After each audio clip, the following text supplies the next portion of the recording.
Tervitused ekstreemselt soojast Saaremaa suvest. Läheme edasi sellega, mida me oleme õppinud ja ma tahaksin kõigepealt ära tuua uuesti heebreakeelse sõna avon tähenduse, sest me oleme sellest praegu kõige rohkem rääkinud. Inglise keeles on see sõna iniquity, eesti keeles on see piiblis tõlgitud erinevalt, on see patt, süütegu või ülekohus.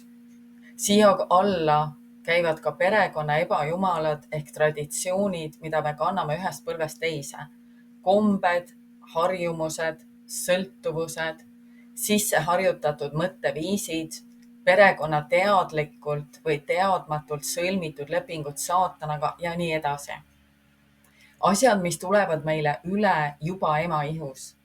Ja seetõttu on neid palju keerulisem tähele panna kui ühekordset pattu. Lühidalt on aavoni tähendus siis Jumala sõna vastased hoiakud ja kalduvused. Me teame, et tänapäeval on eriti populaarne oma tervise eest hoolitseda. Internet on täis erinevaid nõuandeid, kuidas oma tervise hädadele looduslikke lahendusi leida. Ja see on kõik hea, sest me vastutame Jumala eest ka sellega, kuidas oma ihu eest hoolitseme. Ja mitmed hädad tulevad tõepoolest sellest, et me ei hoolitse oma ihu eest õigesti. Aga me näeme piiblis üha uuesti seda, kuidas ihuhädad tulevad siiski eelkõige hingehädadest. Kui hing on katki ja valutab, siis hakkame ise ka oma ihu hävitama. Ja laulus 32 me näeme, et kui suguvõsa ülekohus ei ole Jumalale üles tunnistatud ja sellest meelt parandatud, siis kannatab ka ihu. Ja ma loen selle laul 32 piibli laiendatud tõlkes, salm 3 ja salm 4, mis ütleb, kui ma vaikisin enne, kui üles tunnistasin, kulusid mu luud liikmed ära mu päevasest oigamisest. Sest päeval ja öösel oli sinu pahameele käsi raske minu peal. Mu ihu niiskus muudeti suvepõuaks. Seela, peatu ja mõtle selle üle rahulikult järele. Jumal ei saa meid aidata, kui meie ei tunnista temale oma perekonnaliinis liikunud ülekohut või suguvõsa ülekohut. Ja siis jääb meile selline tunne, et Jumala pahameele käsi on meie peal, sest me palved ei too esile lahendusi ega vastuseid. Ja meil on tunne, et Jumal ei hooli või on ta meid hüljanud. Ja paljud kristlased mõtlevad selliselt ning lahkuvadki Jumala juures selleks, et mujalt leida lahendusi oma terviseprobleemidele või muudele hädadele. Ja samas on piiblis vastused igale me probleemile, murele, küsimusele, mis iganes meil on, piiblis on vastused, kuid me ei ole osanud neid alati leida. Ja ma lähen edasi laulukogu 32 piibli laiendatud tõlkest ja ma loen 5. salmi, mis on eriti kainestav. See ütleb, ma tunnistasin sulle oma pattu ja ma ei varjanud oma süüd, mis on jälle see sõna avon ehk suguvõsa ülekohus. Ma ütlesin, ma tunnistan oma üleastumised isandale, pidevalt paljastades minevikku, kuni kõik on ära räägitud. Siis sa andestasid mulle viivitamatult mu süü ja mu patu ülekohtu, avon. Seela, tee paus ja mõtle sellele rahulikult. Ma loen selle uuesti, see on niivõrd võimas. Ma tunnistasin sulle oma pattu ja ma ei varjanud oma süüd, avon. Ma ütlesin, ma tunnistan oma üleastumised isandale, pidevalt paljastades minevikku, kuni kõik on ära räägitud. Siis sa andestasid mulle viivitamatult mu süü ja mu patu ülekohtu, avon. Mõtle hetkeks sellele, mida Taavet ütleb, kuidas käib Jumalale enda ja oma perekonna üleastumiste tunnistamine ja nendeks andeks palumine. Ja me teame, et meil tuleb teha seda andeks paluda patu 4. põlveni välja, nagu ütleb 2. Moosese 34. peatükk. Ma tunnistan oma üleastumised isandale, pidevalt paljastades minevikku, kuni kõik on ära räägitud. Vau. Tuleb välja, et ei piisa ühekordsest üldisest andeks palumisest, vaid meil tuleb paluda, et püha vaim paljastab absoluutselt kõik. Nii meie kui me esivanemate eludes, mille tuleb tema ette kanda ja millest tuleb andeks paluda. Ja me võime mõelda, et kust meie teame oma esivanemate patte ja siin ongi konks.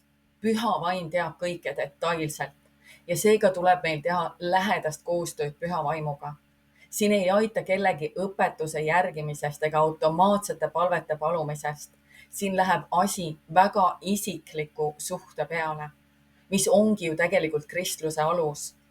Me vahel üritame olla tublid kristlased, käies kirikus ja palvekoosolekutel, mis on äärmiselt oluline, kuid kristlus ei ole midagi ilma isikliku sügava suhteta oma loojaga, kus õpime teda isiklikult tundma ja talle kuuletuma. Ja mida sügavamale me läheme Jumala südamesse, seda sügavamale tuleb meil minna ka omaenda südames. Me ei saa minna Jumala lähedale ilma, et me vaataks pühavaimu abiga omaenda südamesse. Ja ma luban, et see ei ole ilus. Me kõigi südametes on asju, mis blokeerivad me vaimset nägemist ja vaimset kuulmist. Mida enam me näeme neid asju ja anname neid ükshaaval Jumalale üle ja ütleme neist lahti, seda lähedasemalt me kogeme Jumaldat ja seda selgemalt me kuuleme tema häält. Ja ma tõesti soovitan, väga soovitan siinkohal alustada päeviku pidamist. Olgu see siis arvutis või mobiilis või kaustikus, kuidas kellelegi paremini sobib. Ning panema kuupäevaliselt kirja selle, mida Jumal näitab. Sageli tuleb suurem pilt esile alles siis, kui me avastame seda samm-sammult. Kirjuta üles iga patt, mida püha vaim sulle näitab ja iga perekonnaliini ülekohus, mille ta esile toob.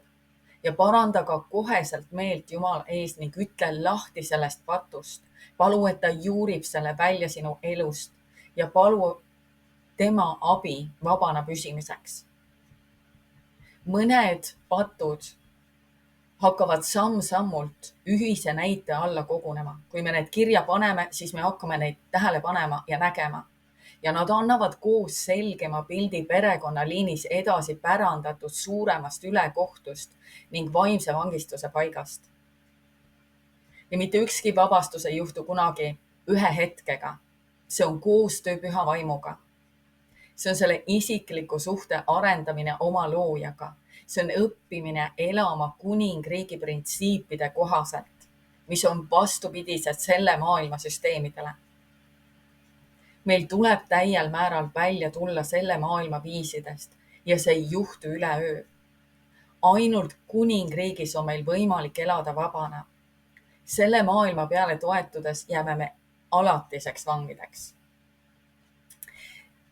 Ja tõesti, palun ole kannatlik endaga, ära kiirusta. Püha vaim ei kiirusta. Osade asjade mõistmine võtab ka kauem aega ja ei ole mõistlik endalt nõuda, et koheselt kõigest aru saame.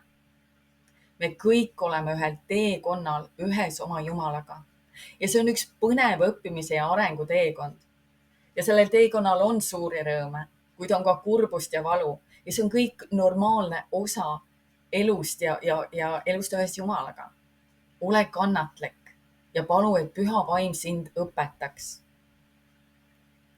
Ja selles laulus me näeme ka Jumala imelist vastust sellele, kui meie oleme valmis laskuma detailidesse ja kui me lubame temal üles kaevata kõik, mis on meie minevikus ja meie perekonna minevikus. Selleks, et kuradil ei oleks mitte mingisugust kohta, kuhu oma konksu enam sisse lüüa. Ja see salm ütleb edasi, Jumal andestab mulle viivitamatult mu süü ja mu patu ülekohtu. Aavon. Jumal andestab meile viivitamatult, kui me andeks palume. Ja ma loen salmi 6, see on siis ikka, me oleme laulus 32 ja salm 6. Selle andeks andmise pärast palvetagu igaüks, kes on Jumala kartlik. Palvetagu sinu poole ajal, mil sind võidakse leida. Tõesti, kui suured katsumuse veed üle voolavad, ei jõua need tema vaimuni. Me oleme vaadanud eelmistes osades seda, kuidas vaenlase loobitud mudased veed tulevad meie üle ja need hakkavad lämmatama, need hakkavad meid alla vajutama, neid hakkavad meid rõhuma. See ongi see rõhumine, mis on meie peal. Need on need vaenlase mudased veed, mida kurat meie pihta vallandab. Olgu see siis inimeste needmise või sõnade kaudu või meie endi patu ning suguvõsasse juurdunud ülekohtu kaudu. Kuid need veed ei saa meie üle tulla, kui meie eludes ei ole enam süütegu või seda aavonit, seda perekonnaliinis edasi pärandatud pattu. Inimesed võivad meid siis needa või meie pihta vaimset muda loopida, kuid sellel ei ole enam kohta, kuhu kinnituda. Ja see on see põhjus, mille pärast Jumal laseb meil detailselt asjad tema ette tuua ja nendest andeks paluda. Jumala vaim võib samad asjad, millest me oleme enda meelest juba andeks palunud, üha detailsemalt meile meelde tuletada ja näidata ja lasta üha detailsemalt nende eest andeks paluda.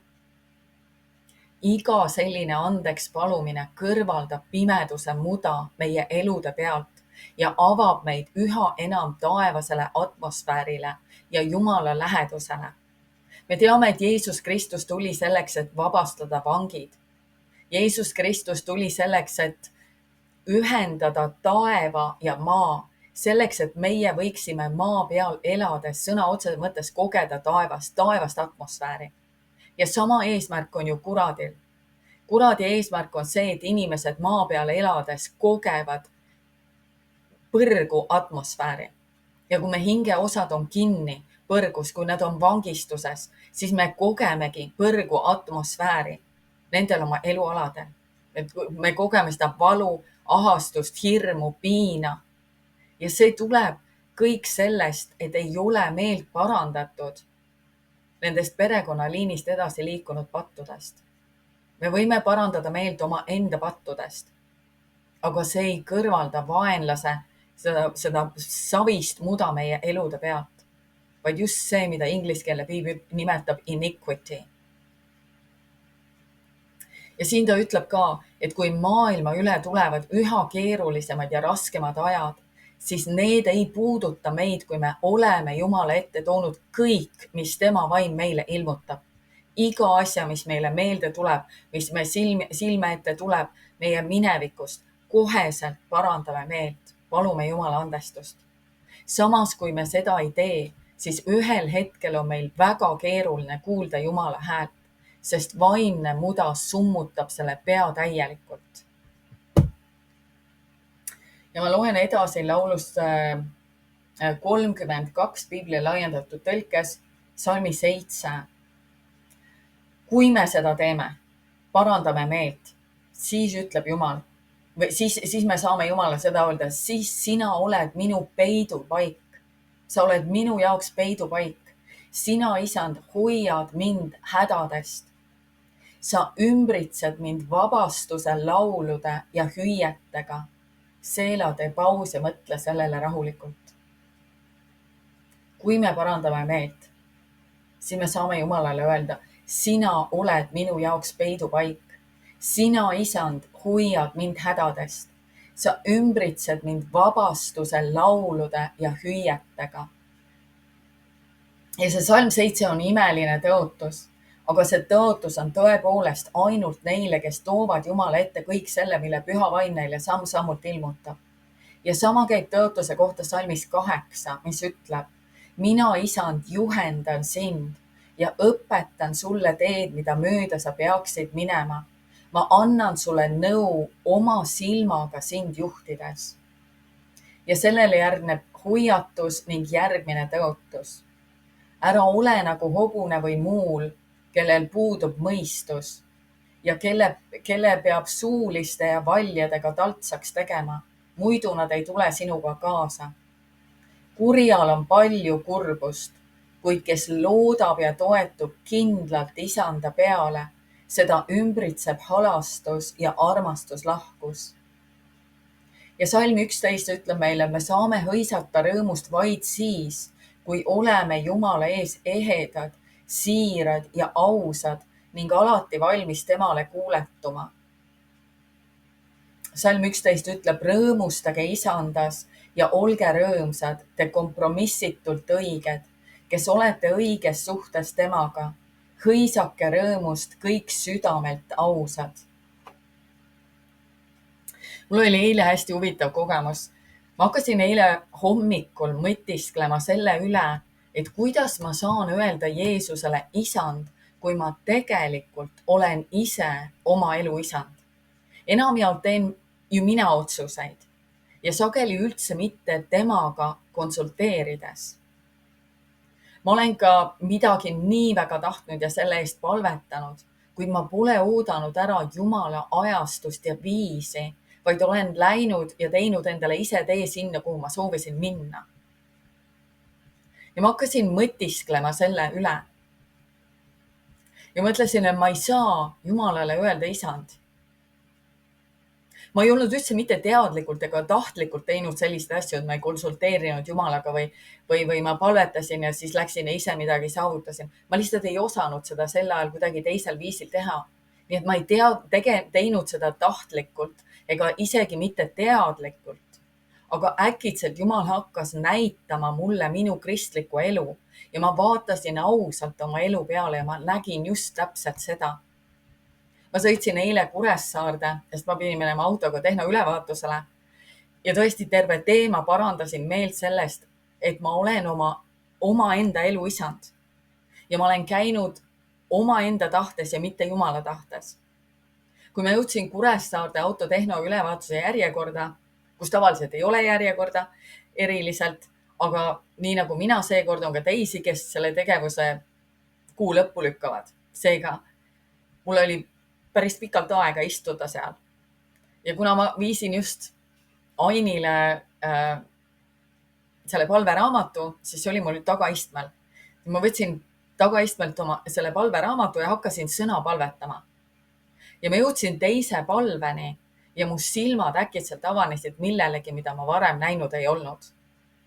Ja ma lugesin raamatust, ma olen rajatud õiguses, kooskõlas Jumala tahte ja korraga, seega jään ma kaugele isegi rõhumise või hävingu mõttest, sest ma ei karda ja kabu hirmust, sest see ei ligine mulle. See on Jeesaja 54:14. Ja ma olin seda deklareerinud ju tegelikult 100 kordi.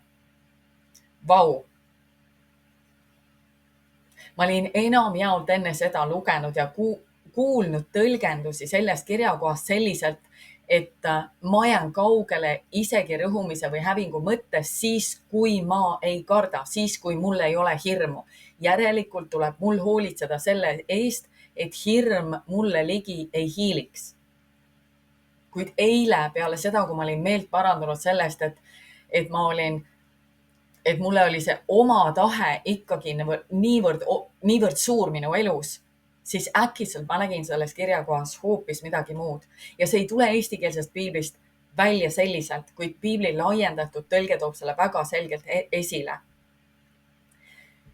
Ja see ütleb, ma jään kaugele isegi rõhumise või hävingu mõttes siis, kui ma olen rajatud kooskõlas Jumala tahte ja korraga, sest siis ma ei karda ja kabu hirm ei ligine mulle. Ma jään kaugele isegi rõhumise või hävingu mõttest siis, kui ma olen rajatud kooskõlas Jumala tahte ja korraga, sest siis ma ei karda ja kabu hirm ei ligine mulle. Aga kui ma olen rajatud oma enda tahtele, siis on rõhumine, häving ja hirm loomulik tulemus. Kui mina ei ole rajatud Jumala korrale, siis on samuti rõhumine, häving ja hirm loomulik tulemus. Meile on õpetatud vaimulikku sõjapidamist ja me muudkui sõdime ja võitleme, me oleme nii vaimu täis ja julged sel hetkel, kui me vaimulikku sõjapidamist peame, kuid järgmisel päeval on kõik see õhk meist välja lastud ja me leiame end tagasi vanast olukorrast. Mitte midagi ei ole muutunud. Miks? Sest enamjaolt on vaimsed rünnakud me elus sellepärast, et me ei ole meelt parandanud ega maha pannud oma suguvõsaliinis üha edasi liikuvat ülekohut.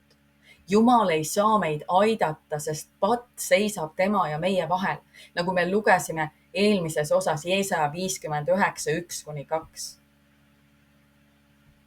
Ja kui me vaatame Vana Testamenti, siis me näeme, et Jumal sai õnnistada neid, kes lahkusid oma isa kojast ehk kes lõikasid läbi kõik sidemed oma suguvõsa patuga. Ja tegelikult on see kristluse üks kõige olulisemaid aluseid. Meil tuleb lõigata läbi kõik, mis meid ühendab suguvõsa ülekohtuga. Alles siis saab Jumal meid õnnistada. Ja me näeme seda esimese Moosese raamatu 41. peatükis ja ma loen seekord eestikeelsest tõlkest ja need on salmid 50-52. Ja Joosepile sündis enne 4 aasta tulekut 2 poega. Neid tõi ilmale Asnat Ooni preestri Potifera tütar. Ja Joosep pani esmasündinule nimeks Manasse, sest ta ütles, Jumal on mind lasknud unustada kõik mu vaeva ja kogu mu isa koja. Ja teisele ta pani nimeks Eefraim, sest ta ütles, Jumal on mind teinud viljakaks mu viletsuse maal. Ja siin me näeme seda, et kõigepealt pidi isa koda ehk suguvõsa patt saama täielikult ära lõigatud ning alles seejärel sai Jumal Joosepit õnnistada ning edu sai uksest sisse tulla. Need on nii tohutult olulised asjad. See, mis on inglise keeles iniquity, originaalkeeles avon, see suguvõsa liinis edasi liikunud patt, kõik need mõtlemisviisid, harjumused, käitumisharjumused, suhtumised, kõik see, mis ei ole kooskõlas Jumala sõnaga, millega me oleme nii harjunud, mida me ise tähele ei pane. See on see, mis peab saama ära lõigatud meie eludes selleks, et Jumal saaks meid õnnistada. Ja see on asi, mida teab Püha Vaim ja millest Püha Vaim saab meid aidata. Nii et ma väga südames soovitan sul võtta praegu tõesti alustada päeviku pidamist. Paluda, et Püha Vaim toob esile iga patu, iga perekonna ülekohtu, mida sa ei ole ka näinud. Ja sa kirjuta selle üles kuupäevaliselt. Paranda meelt. Palu, et Jumal juurib selle välja 4. põlveni välja.